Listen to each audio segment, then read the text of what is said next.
We're going on a road trip. Where are we going, Casey Kid? We decided to go to Naples. Then someone said, well, you're there. Go to Alligator Ally. So guess where we're going? Alligator Ally. Alligator Ally. So I work on Tuesday. I work on Tuesdays from 6 a.m. to 1 o'clock, and he surprised me when I got home and had cooking and food all packed up in a cooler and the van all clean and a brand new air mattress because our last one got a hole in it, and the dogs and the birds and everybody's all packed up back there. There's Baraka. Say hi, Baraka. There's Christopher back there sleeping. There's little chicken. I can't see if my phone's angled the right way, but there's little chicken. She's going doing a little dance. And we are going to Alligator Ally.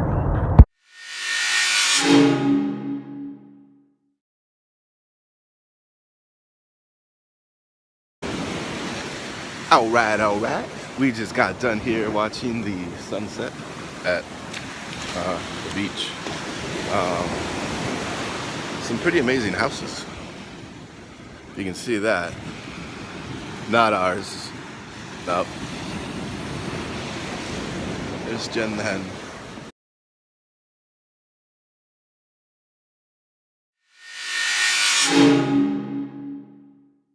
Alright, so here's a little quick drive through the downtown part of Naples, Florida. Again, we did not plan this trip, so without researching it, we had no idea what this place was going to be like, what we'd see or do. We decided not to stay. We just did a quick drive through and then decided to head on down Alligator Alley. As you can see, it's just before Christmas time, so all the lights and trees are decorated, and there you go. This is downtown Naples, Florida. Okay, we are going down Alligator Alley.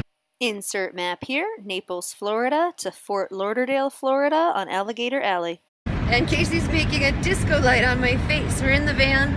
All the doggies are back there. I see Baraka. There she is. Come on. I see her.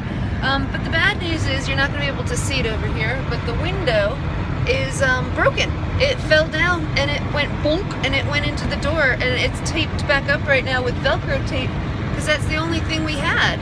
And so we have to, when we get to the Walmart, go get some tape and tape it back up. And this sucks, but we'll figure it out. But the reason I wanted to mention that we're going down Alligator Alley is because we're undecided whether we'll come back this way tomorrow morning or not. We thought we would, but now we're looking at the map and we realized that maybe we could drive down to Miami and then come back up through a different route through the Everglades instead. Exciting! So I don't know, and you don't know, but you will shortly, and so will we. I'm interrupting myself from my video I've made to insert this piece here. Alright, we drove to Fort Lauderdale, and then we actually decided not to stay there. There were a Walmart Supercenter and another Walmart, and we looked at the neighborhoods that they were in, just like on GPS, Google Earth stuff, and we decided that they didn't really look like they were going to be large enough places to do van camping overnight, and we decided to move on down.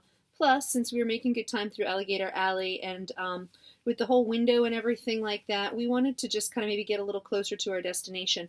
So it turned out that might have been a mistake, and maybe we should have just stayed put in Fort Lauderdale. I'm going to insert a little map right now. Map showing Fort Lauderdale to South Beach, Florida, passing through Haileah, or however you say the name of that town, and that's the town we actually stayed in at the Walmart overnight. And basically, we had a really bad time. So on our Google search for Walmart Supercenters to van camp at, many of them said that the Walmarts were open 24 hours, and we got there and they were not. They were closing down. We waited at the first one. Now, mind you, it was about 4 days before Christmas that we went on this van camp. So the stores like Walmart's were packed until closing time. We went into one store just to get some snacks and get tape to tape up the window, and it was miserable. We waited in line like about 20 minutes and we finally bailed. We were like, this was ridiculous. So we went to, I believe, 4 different Walmarts, and each time we went, we didn't really have a safe, secure, good feel for the place. Considering that our window was busted and we were having to tape it up, we didn't feel comfortable staying someplace. So we finally ended up staying at one, and everything turned out to be fine. The only reason we chose that one was because there were 18-wheelers and several RVs and many vans that looked like they were stealth camping, all in one back section of the Walmart. And so we figured with that many people that were hanging out there for the night, it was safety in numbers and that we would be much more better off. Turned out to be peaceful and quiet. Even still, though, the Walmart was not a 24-hour one. It was only open until like 11 or something like that, and all the restaurants and places around were already closed down. So the only thing that was open was drive-thrus, and with the window being broken, we couldn't go through the drive-thru to get anything to eat. So it was kind of a ridiculous night. And, well, it just goes to show that sometimes you want to just wing it and go with it, and other times it does actually help to plan it out and maybe know a little bit ahead of time what you're going to do. All said and done, we did have a bad night. We probably didn't get to sleep until about midnight. I was very tired. We were both kind of really grouchy and mad about the whole situation. But at least it put it closer to our destination for the following morning. So day 2 of our trip, after what turned out to be a fine overnight camping trip, it did turn out fine. And here's Casey. He had to clean off the windows real good with rubbing alcohol. And then he's going to be in this next frame taping the window up, and well, it stayed up for the whole rest of the trip. I think we had to secure it once again the second day, and obviously we're going to have to research if this is something that we can fix on our own. Maybe we'll have to take it into the dealership and have it done professionally. We haven't looked into it yet, but if it's something we can do on our own, we certainly will, and maybe we'll take a video of it and post that too.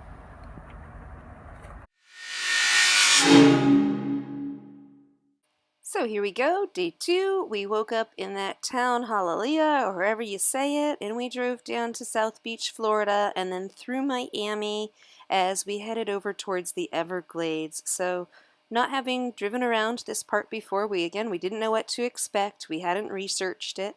We were kind of surprised that the areas surrounding South Beach looked like what you're seeing now.